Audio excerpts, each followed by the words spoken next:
नमस्कार, मी Janhvi Sawant. Ground zero मध्ये आपलं स्वागत आहे. अयोध्येमध्ये राम मंदिर उभं राहिल्यानंतर काही दिवसांमध्येच वाराणसीमधील ज्ञानवापी मशिदीचा मुद्दा हा चर्चेत आलाय. येथे पुरातत्व विभागाकडून करण्यात आलेल्या सर्वेक्षणाचा अहवाल समोर आला असून या अहवालानंतर मशीद बांधण्यासाठी मंदिराच्या स्तंभाचा वापर करण्यात आला असल्याचा दावा करण्यात येतोय. अयोध्येमध्ये राम मंदिर उभं राहिल्यानंतर काही दिवसातच वाराणसीमधल्या ज्ञानवापी मशिदीचा मुद्दा हा चर्चेत आलेला आहे. पुरातत्व विभागाकडून इथे करण्यात आलेल्या सर्वेक्षणाचा अहवाल आता समोर आलेला आहे. या अहवालानंतर मशीद बांधण्यासाठी मंदिराच्या स्तंभाचा वापर करण्यात आला असल्याचा दावा करण्यात येतोय.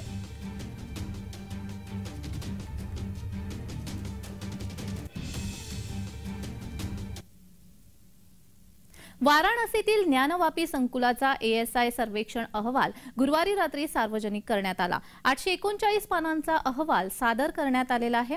यानंतर हिंदू पक्षाचे वकील विष्णू शंकर जैन यांनी पत्रकार परिषद घेतली. अहवालामध्ये मंदिराचे 32 पुरावे सापडले असल्याचा दावा त्यांनी केलाय. भिंतीवर कन्नड, तेलुगू, देवनागरी आणि ग्रंथभाषेतील लिखाण सापडलंय. ते म्हणाले की भगवान शिवाची 3 नावंही तिथे सापडलेली आहेत: जनार्दन, रुद्र आणि ओमेश्वर. मशिदीचे सर्व खांब हे पहिल्या मंदिरातील होते, जे सुधारित करून मशिदीमध्ये वापरले गेले. मशिदीच्या पश्चिमेकडील भिंतीवरून ती मंदिराची भिंत असल्याचं स्पष्टपणे दिसून येत आहे. ही भिंत 5000 वर्षांपूर्वी नागारा शैलीमध्ये बांधण्यात आली होती. भिंतीखाली 1000 वर्ष जुने अवशेषही सापडले आहेत. मात्र अहवाल वाचल्यानंतरच काही सांगता येईल असं मुस्लिम पक्षाचं म्हणणं आहे. मतलब इस मस्जिद से पहले इससे पहले यहाँ पे एक हिंदू मंदिर एग्जिस्ट करता था. ये ASI ने अपनी कंक्लूसिव फाइंडिंग दी है और ये बहुत महत्वपूर्ण फाइंडिंग है.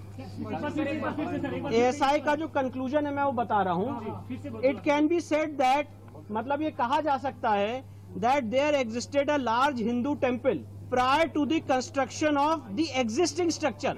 मतलब अभी जो स्ट्रक्चर है, इस स्ट्रक्चर के पहले एक यहाँ पे लार्ज हिंदू टेम्पल था. ये बात ASI कह रही है कि ये बात कही जा सकती है. विष्णू शंकर जैन म्हणाले, मशिदीचा घुमट केवळ 350 वर्ष जुना आहे. हनुमान आणि गणेशाच्या खंडित मूर्तीही सापडलेल्या आहेत. भिंतीवर त्रिशूलाचा आकार आहे. मशिदीमध्ये औरंगजेबाच्या काळातील एक दगडी छतही सापडलंय.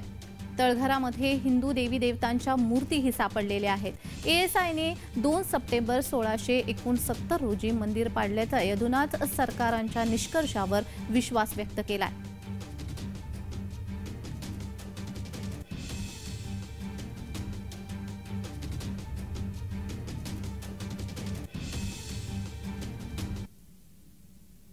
वाराणसी न्यायालयाने 24 जानेवारी रोजी दोनही पक्षांना सर्वेक्षण अहवालाच्या हार्ड कॉपी देण्याबाबत निर्णय दिला.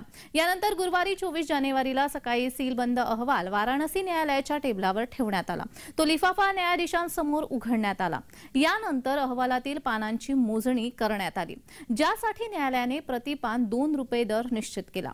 जिल्हा न्यायाधीश अजय कृष्ण विश्वेश म्हणाले, दोन्ही पक्ष हे अहवालासाठी अर्ज करू शकतात. अहवाल प्राप्त झाल्यानंतर दोन्ही पक्ष 6 फेब्रुवारीपर्यंत आक्षेप नोंदवू शकतात.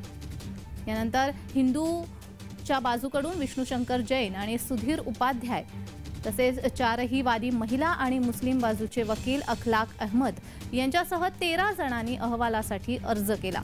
त्यानंतर अहवालाची छायाप्रत तयार करण्यात आली. त्यानंतर हिंदू पक्षाचे वकील विष्णू शंकर जैन आणि सुधीर उपाध्याय आणि मुस्लिम पक्षाचे अखलाक अहमद यांना अहवाल सादर करण्यात आला.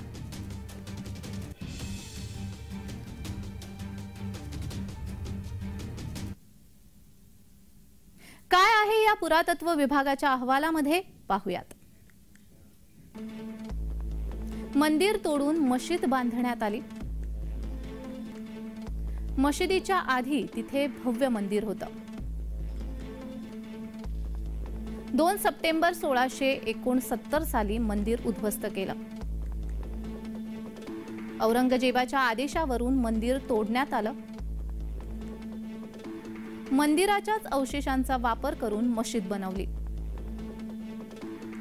मशिदीची डावी भिंत पूर्णपणे हिंदू मंदिराची आहे हे स्पष्ट होत आहे. मशिदीतील स्तंभ हिंदू मंदिराचेच आहेत. मशिदीतील काही स्तंभांवरून हिंदू चिन्हांना नष्ट करण्यात आलंय.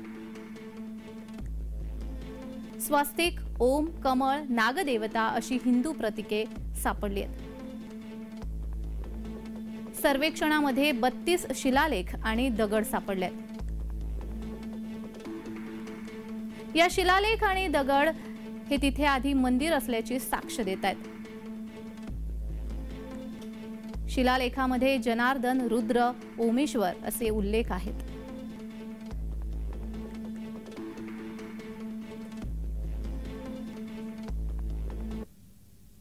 या ज्ञानवापीचा इतिहास काय आहे पाहूयात.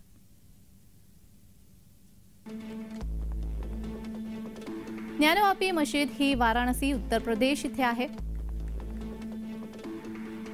1669 मध्ये जुने शिवमंदिर पाडून औरंगजेबाने इथे मशीद बांधली.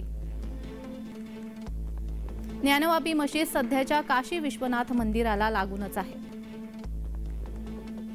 या मशिदीचं नाव संस्कृत असून त्याचा अर्थ ज्ञानाचा तलाव असा होतो. इसवी सन 1994 ते 1997 मध्ये इसवी सन 1194 ते 1197 मध्ये मोहम्मद घोरीच्या आदेशाने मंदिराचा नाश झाला. इसवी सन 1669 मध्ये औरंगजेबाच्या आदेशाने मंदिर पाडण्यात आलं. तिथे मशीद उभारण्यात आली. अहिल्याबाई होळकर यांनी काशी विश्वनाथ मंदिराचा, जे ज्ञानवापी मशिदीच्या बाजूलाच होतं, जीर्णोद्धार केला. इंग्रजांच्या काळात ज्ञानवापी परिसरामध्ये नमाज पठणाच्या अधिकारासाठी खटला चालवला गेला. मशिदीमध्ये नमाज पठणाचा अधिकार 15 ऑगस्ट 1937 रोजी स्पष्टपणे देण्यात आला.